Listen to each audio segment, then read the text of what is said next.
There are two paths carved by suffering. One descends into the pit of resentment, the other ascends to the summit of strength. But beware, the herd always chooses the easier descent. You suffer, and you think the world owes you comfort. No. Pain is not your enemy, it is your summons. Will you curse your fate like the weak, or will you forge yourself into something greater? Ask yourself, what have you done with your suffering? For in that answer your destiny lies. To live is to suffer. To survive is to find meaning in suffering. A man is not punished by pain, he is summoned by it. Every wound, every loss, every betrayal is not an end, but a call. A trumpet blown in the silence of comfort, shouting, "Awaken! This world is not for sleepwalkers! You were not born for softness. You were not crafted to wilt in the heat of hardship like a pale, domesticated flower. No, life demands of you thorns, roots that twist through stone, and the courage to bloom even beneath a storm. Suffering is the crucible. It burns away the excess, the illusion, the vanity, the lies you tell yourself to avoid seeing your reflection clearly. What remains is what is real. The question is not whether you will suffer. You will. The question is, what will you become because of it? There are two paths, always. One is easy, lined with soft excuses and the applause of the mediocre. Down this road, man becomes tame. He folds himself into society's comfortable corner, blaming fate, gods, or governments for his weakness. This is the path of the last man, that pitiful creature Nietzsche foresaw, blinking in contentment, void of ambition, terrified of risk. He no longer climbs because he no longer believes in peaks, but the other path. The other is steep, jagged, and drenched in solitude. It is the way of becoming, the painful process by which the human dares to transcend himself. Here pain is not an obstacle, but the raw material of greatness, the fire that tempers, the chisel that carves. You must choose. Each pain offers you this choice. Will you descend into self-pity, drown in bitterness, become a slave to your past, or will you seize it, wrestle it like Jacob wrestled the angel, and rise from it with a new name, stronger, sharper, awake? Modern man avoids pain, distracts himself with pleasures, scrolls endlessly, consumes without reflection. But what is he left with? A hollow soul, an emptiness that no amount of comfort can cure. You, however, you are not meant to be hollow. You are meant to carry weight, to bear suffering like Atlas, not because you must, but because you choose to. In choosing how to respond to pain, you create yourself. Every trial is an invitation to shape your character. Every failure is an anvil, every sorrow, a sculptor's blow. If you resist, you remain unformed, soft clay unmolded. If you submit, not in weakness but in will, you allow suffering to become your teacher. Amor, Fati, love your fate, not tolerate it, not survive it. Love it, even the agony, even the burning.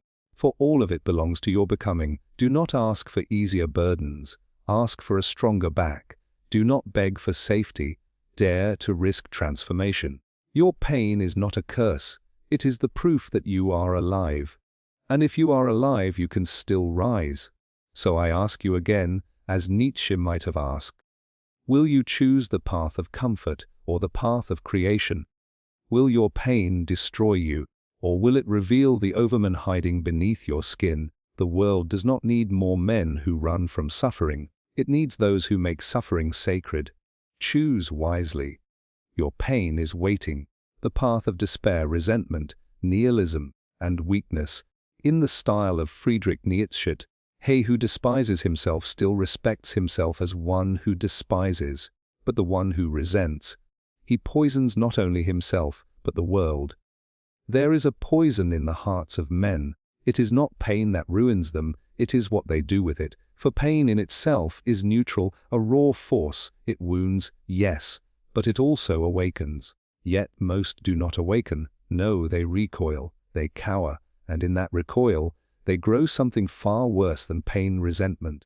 Ressentiment, the festering sickness of the weak soul.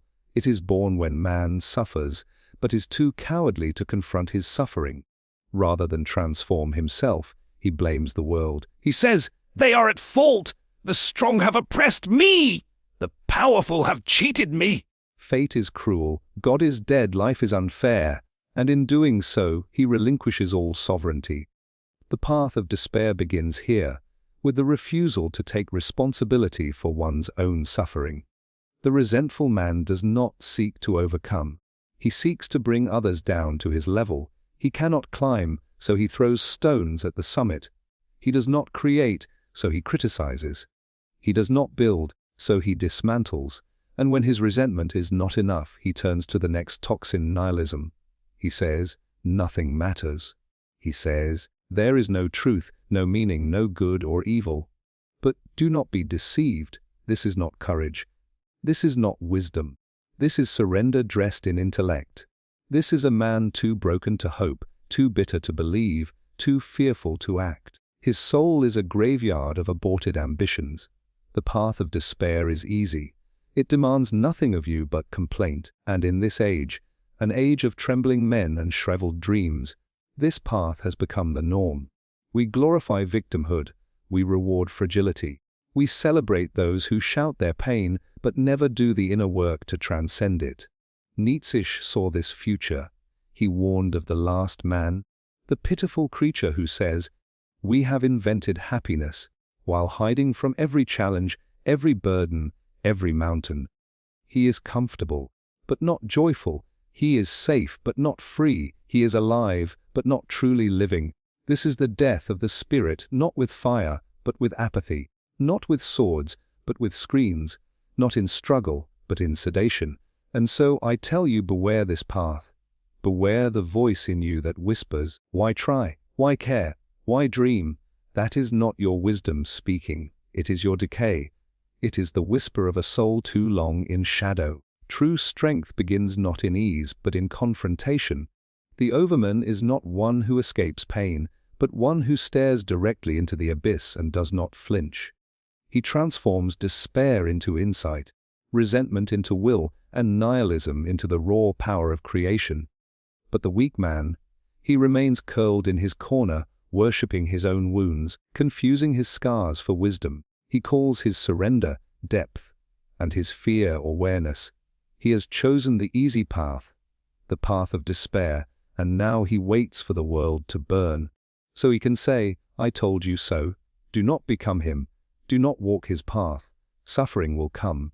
You cannot stop the storm, but you can choose whether to rot in the flood or rise with the thunder. There is no neutral ground. What does not kill me makes me stronger. But this is not a slogan. It is a law, a spiritual alchemy, a warning to the weak and a challenge to the brave. Suffering is not a punishment. It is not a misfortune. It is the forge of the soul. It is in pain that man is returned to himself, naked, trembling, and real. All masks are burned in suffering. All illusions melt, and what remains is the raw material of transformation. Do you seek to grow? Then suffer well. Do you seek to rise? Then descend first into yourself. For the Übermensch, the higher man, is not born in comfort. He is forged in crisis. He is the result of fire, of collapse, of unbearable solitude. He is what remains when lesser men retreat and break. The higher man does not curse his pain. He does not cry to heaven for ease. He wills it. He absorbs it. He says, "This too is mine." This is Amor, Fati, the love of one's fate, not merely acceptance, not tolerance, but love, even of the thorns, even of the darkness, even of the storm that breaks you, because it is the storm that reveals who you are when everything else is stripped away. What you suffer is not arbitrary, it is a mirror. If you despise it, you despise yourself. If you embrace it, you gain command over yourself. Pain asks you, are you ready to become? And you must answer, not with words, but with will. Modern man is weak. He numbs his pain, escapes it, denies it. But what he calls peace is decay. What he calls happiness is sedation. He avoids all that hurts, and in doing so, he avoids all that heals. Without suffering there is no contrast. Without contrast, no clarity. Without clarity, no becoming. The path of power begins with the acceptance of life as it is, cruel, beautiful, indifferent, magnificent. The higher man does not demand that life be just, he demands only that he be strong enough to meet it. He does not shrink from fate. He becomes its equal. Did you fall? Good, now stand taller. Were you betrayed? Good. Now learn to trust only what is solid. Did the world forget you? Good. Now remember who you are. There is no greatness without scars. The artist suffers. The thinker burns. The warrior bleeds. The creator dies many small deaths before he brings something into the world that is worthy. This is the sacred economy of becoming. To gain depth, you must descend. To gain strength, you must break and rebuild. To find meaning, you must pass through the void. You are not here to be safe. You are here to surpass. You are not here to be consoled. You are here to be challenged. You are not here to merely survive. You are here to transform. And what transforms you if not pain? The world worships comfort, but comfort never made a god. Comfort never created a symphony, wrote a philosophy, led an army, or spoke to eternity. Comfort is the enemy of power. It lulls, it flatters, it weakens. So let your suffering shape you. Let it crush what is false. Let it strip away the trivial. Let it lead you through the crucible, so that, on the other side, something new may rise. Not the man you were, but the one you were meant to become. This is the path of power. Few dare to walk it. But to those who do, the world opens, not gently, but with awe. Man is a rope stretched between the animal and the Übermensch, a rope over an abyss. The wind is howling, and most do not even know they are walking on a rope. They sleep, they stumble, they fall, and they call it fate. You are always becoming. This is the unbearable truth that most will spend their entire lives trying to forget. Each moment, each action, each thought, yes, even your silence, pulls you in a direction, toward power or weakness, toward awakening or oblivion, toward becoming more than man or becoming less. You must choose, and if you do not, life will choose for you, and it will not be kind. The world is not built for your comfort.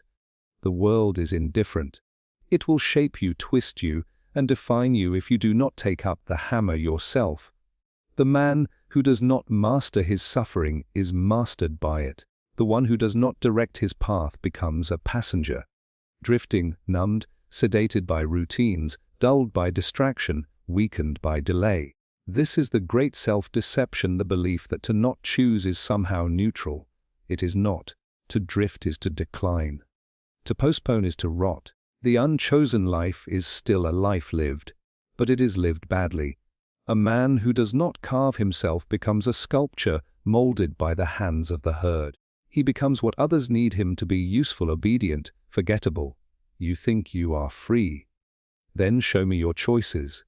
Not your preferences, not your opinions, your actions. Do you rise when it is hard? Do you speak when it is dangerous? Do you embrace the pain that refines you, or run from it like a child afraid of the flame? The conscious choice is agony, yes. It is the path of clarity, of solitude, of discipline. But it is also the path of authorship. You become the writer of your fate, not its victim. You seize the steering wheel from blind nature, from society, from the gods, and in doing so, you become a creator, not just of art or culture, but of yourself. The herd fears this. The herd does not want responsibility. It wants rules. It wants comfort. It wants to be told what is good, what is evil, what is success, what is love. It does not choose. It imitates. It mimics the noise around it and calls it morality. It mirrors weakness and calls it compassion. But you, if you would be strong, must break from this hypnosis. You must choose consciously, even when your hands shake. You must say, yes, this pain is mine. Yes, this risk is mine. Yes, this path is dark, but it is mine. And in that terrifying ownership, in that unbearable freedom, you will find what the herd never will: power, direction, and self-respect. To not choose is to be chosen by inertia, by fear, by the machinery of a world that despises the individual spirit, and you will wake up one day, older, weaker, bitter, and realize that your life was a product of your cowardice. So do not wait. The moment is now. It always has been. The gods are dead. No one is coming to save you. But this is your liberation, not your doom. For if no one is coming, then you must come. If no one will choose for you, then you must rise. Do not let life write your script. Take the pen. Choose the difficult path. Choose it consciously. Choose it repeatedly, for that is how one becomes, not a man, but a master. He who has a why to live can bear almost any how. But let this not be quoted as comfort, let it be felt as command. For without a why, your how will break you. Pain is not the problem, meaninglessness is. Man can endure suffering, terrible, raw, humiliating suffering, if he sees in it a purpose. If he can say, this agony leads somewhere, this wound is part of my becoming.